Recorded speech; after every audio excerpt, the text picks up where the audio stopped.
So good evening everybody, thank you very much for joining in. This is 58th in the series where we're going to speak about a topic which is known as credit default swap.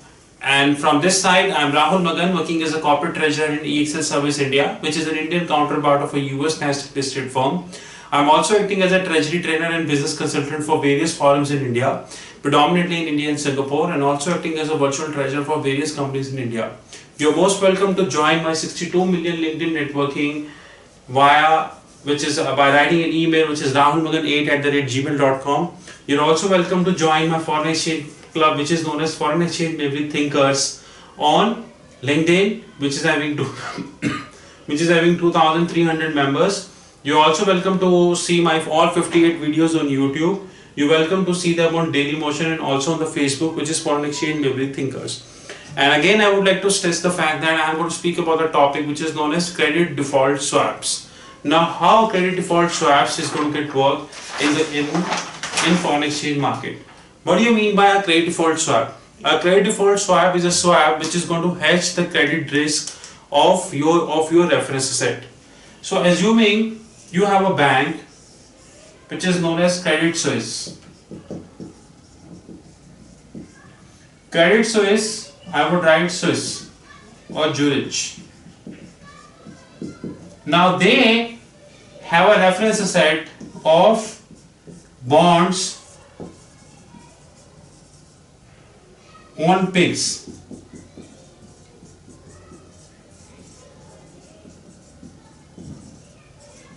EU countries. On the other hand, there is a bank which is in US which is known as Goldman Sachs. I will refer GS. I will refer CS here. Credit Suisse refers to shortly CS and Goldman Sachs was refers to as GS. Now this Goldman Sachs is a bank which is this bank is in Europe and this bank is in US.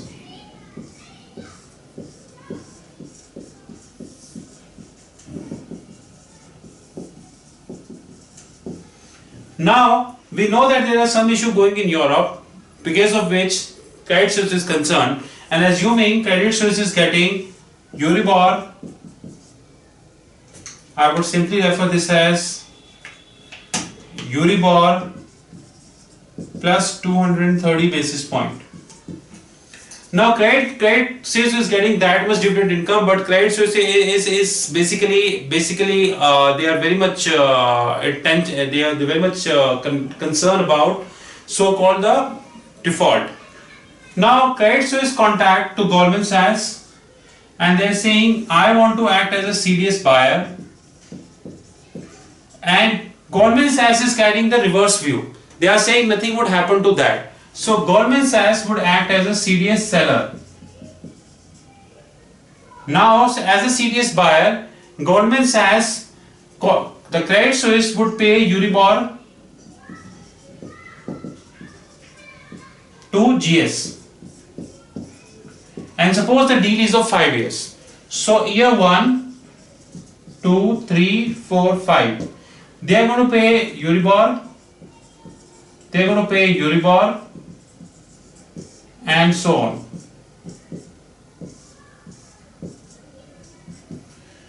And on the other hand, Goldman Sachs will give a confirmation of two things. Now, in the credit default swap, there are three important critical elements.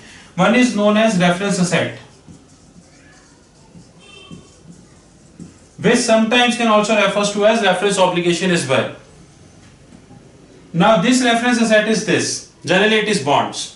Second is known as payment obligation. Sometimes this is refers to as an obligation as well. Second is known as payment obligation. Now payment obligation is of two types. One payment obligation which is known as cash, another payment obligation is bond. Which means in the case of default, you will surrender the bond and you will get a cash, else you will surrender a bond and you will get a second bond. Assuming everything went correct and fourth year the default would happen. In that sense, Credit Suisse would return the entire PIGS bonds to Goldman Sachs, and Goldman Sachs, assuming the value of bond is 20 billion euro.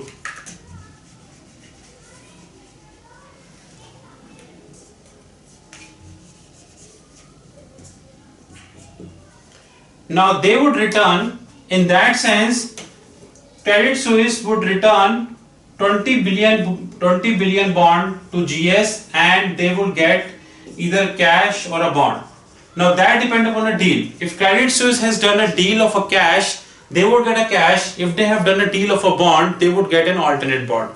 Again, restressing, Credit Suisse is a bank having PIX bonds. It's in Europe. Goldman Sachs in the US. Credit Suisse is having a view that PIX would default. Goldman Sachs is having a view that PIX won't default. Credit Suisse is getting Euribor plus 230 basis point as a dividend income. Goldman Sachs want to act as a CDS seller, and he want to act as a CDS buyer. They would continue to pay, Credit Suisse would continue to pay Euribor to GS, and after 5 and in return take a guarantee, whether it is a cash guarantee or a kind guarantee, that if they would default, then in the case of cash guarantee, Goldman Sachs would pay cash. In the case of default guarantee, in the case of bond guarantee, Goldman Sachs would return bond versus bond. This is all about the simplistic note of credit default swap. And we have in the last, especially in 2008, we have saw that there are trillions of dollars of CDS which are in the market. In the next video, we are going to speak about CDS having an underlying. Secondly, CDS do not have an underlying, which is known as Nate CDS. You are most welcome to contact me 9899242978, and also welcome to email me, which is rahulmagan8@gmail.com.